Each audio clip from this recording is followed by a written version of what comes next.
الحمدللہ وکفا وسلام علی عبادہ الذین اصطفیٰ اما بعد۔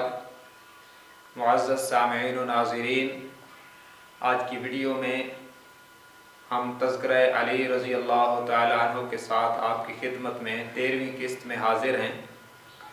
آج آپ کی خدمت میں یہ عرض کریں گے کہ حضرت علی رضی اللہ تعالی عنہ کی محبت ایمان کی علامت ہے، اور حضرت علی رضی اللہ تعالی عنہ کی ذات بابرکات سے بغض منافقت کی علامت ہے۔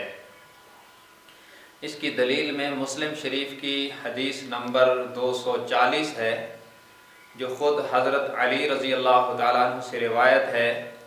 وہ فرماتے ہیں کہ مجھے اس ذات کی قسم ہے جس نے دانوں کو پھاڑ کر پودوں کو اگایا ہے، مجھ سے حضور اکرم صلی اللہ علیہ وسلم نے یہ عہد لیا ہے کہ علی تجھ سے محبت، یعنی حضرت علی فرماتے ہیں کہ حضور نے فرمایا علی تجھ سے محبت کرنے والا مومن ہوگا اور بغض رکھنے والا منافق ہوگا۔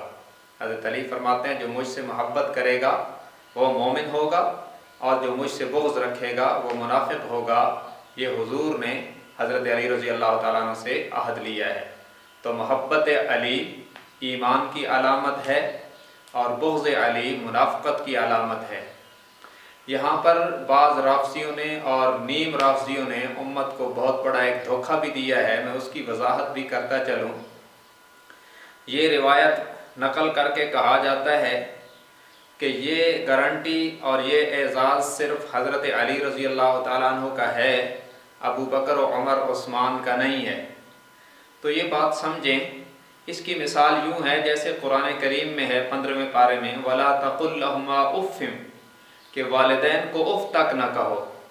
اگر کوئی بے وقوف یوں کہے کہ والدین کو اف کہنے سے منع آیا ہے، گالیاں دینے سے یا تھپڑ مارنے سے منع نہیں آیا، تو اس کے عقل کا ماتم کرنا چاہیے کہ اصل میں اف کہنے سے، اف پر پابندی لگانے کا مقصد ان کو ایذا سے بچانا ہے، اور ادنا سی ایذا جہاں گوارا نہیں، وہاں اس سے بڑی ایذا اس سے اعلیٰ درجے کی حرمت رکھتی ہوگی۔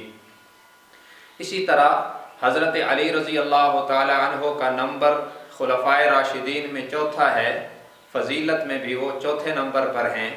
جب ان کی محبت ایمان ہے اور ان سے بغض منافقت ہے، تو جو خوش نصیب ان سے بھی اوپر کے درجے رکھتے ہیں، مثلا حضرت عثمان رضی اللہ تعالیٰ عنہ حضرت علی سے افضل ہیں، تو ان سے بغض رکھنے والا اس سے بھی بڑا منافق ہوگا، اور حضرت عمر ان سے بھی افضل ہیں، ان سے بغض رکھنے والا ان سے بھی بڑا منافق ہوگا، اور حضرت ابو بکر ان سب سے افضل ہیں، تو ان سے بغض رکھنے والا منافق اکبر ہوگا۔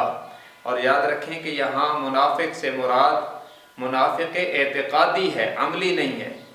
اور منافق اعتقادی وہ ہوتا ہے جو بظاہر مسلمان ہوتا ہے اور اندر سے کافر ہوتا ہے۔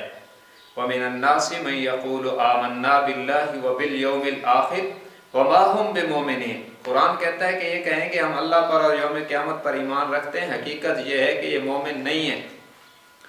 تو منافق وہی ہوتا ہے جو بظاہر کلمہ بھی پڑھتا ہے لیکن دل سے وہ کافر ہوتا ہے۔ تو گویا حضرت علی سے بغض رکھنے والا بھی کافر ہوگا، اور حضرت عثمان سے اور حضرت عمر سے بغض رکھنے والا بھی کافر ہوگا، لیکن حضرت ابو بکر سے بغض رکھنے والا کافر اکبر ہوگا، کیونکہ وہ صدیق اکبر ہیں۔ اللہ تبارک و تعالی ہمیں تمام صحابہ کرام اور اہل بیت عظام سے سچی محبت کی توفیق عطا فرمائے۔ وآخر دعوانا ان الحمد للہ رب العالمین۔